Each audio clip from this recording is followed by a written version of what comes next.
నల్లేరును ముందు శుభ్రంగా కడుక్కొని ఇలా తుంచుకోవాలి. ఇలా తుంచుకుంటే నీట్గా వస్తుంది. ఈ చట్నీ చేయడానికి కావలసిన పదార్థాలు ఇవి: నల్లేరు ముక్కలు, నీట్గా క్లీన్ చేసుకున్న నల్లేరు కాడలు ఇవి, కొంచెం నానబెట్టిన చింతపండు, దానికి సరిపోను పచ్చిమిర్చి, చిన్నది అల్లం ముక్క ఇలా ముక్కలు చేసుకోవాలి, 4 వెల్లుల్లి రెబ్బలు, పోపులకి ఆవాలు, జీలకర్ర, పచ్చిశనగపప్పు, కరివేపాకు. ఇది తయారు చేసే విధానం ఎలానో చెప్తాను. స్టవ్ వెలిగించి ఒక ప్యాన్ పెట్టుకోవాలి. ప్యాన్లో కొంచెం నూనె వేసుకోవాలి. లైట్గా వేసుకొని ఈ పచ్చిమిర్చి వేయించాలి.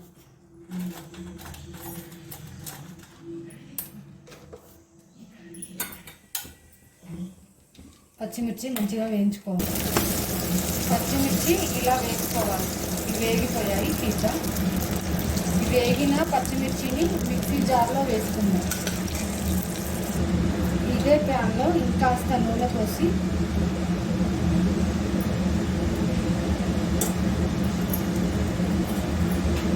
ఈ నల్లేరు ముక్కల్ని వేయించుకుందాం.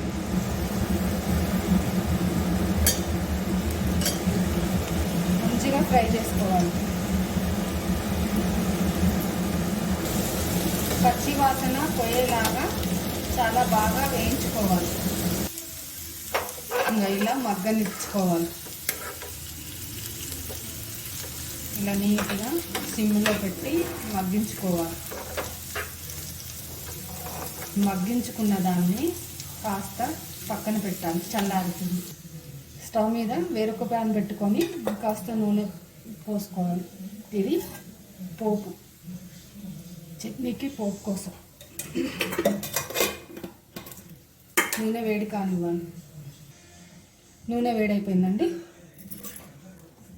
కాసన్ని ఆవాలు, కొంచెం ఆవాలు,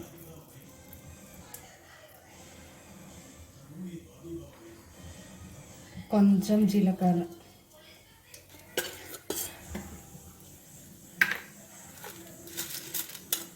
కరివేపాకు,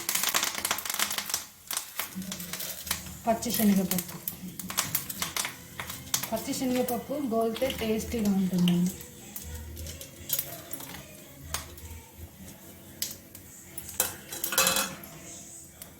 కొంచెం ఎల్లిపాయ,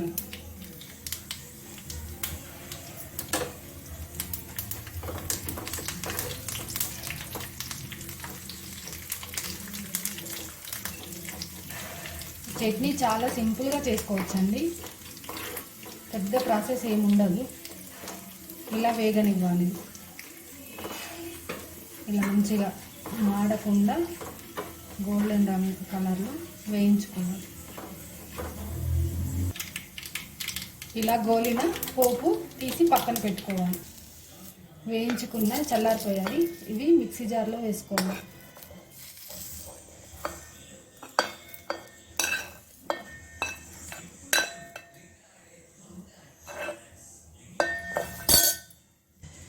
అదే ప్యాన్లో కాసిన్ని ధనియాలు, కొంచెం జీలకర్ర,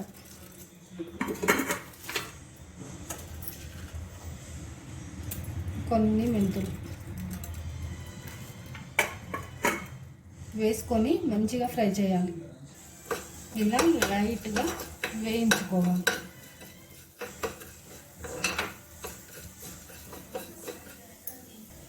ఇలా మంచిగా వేగినాక ఇవి కూడా మిక్సీ జార్లో వేసుకోవాలి.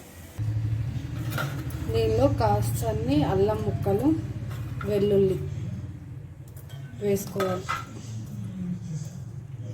కొంచెం నానబెట్టుకున్న చింతపండు వేసుకోవాలి. టేస్ట్ బాగుంటుంది. టేస్ట్కి సరిపడా ఉప్పు వేసుకోవాలి. దీన్ని మెత్తగా పేస్ట్లా పట్టుకోవాలి. ఇలా చేసిన పచ్చడిని ఈ చట్నీ అయితే రెడీ అయిందండి. నల్లేరు కాడల చట్నీ. ఇది ఎముకలు పటిష్టంగా ఉండడానికి చాలా మేలు చేస్తాయండి. మీకు కూడా దొరికినప్పుడు ఖచ్చితంగా ఉపయోగించుకోండి.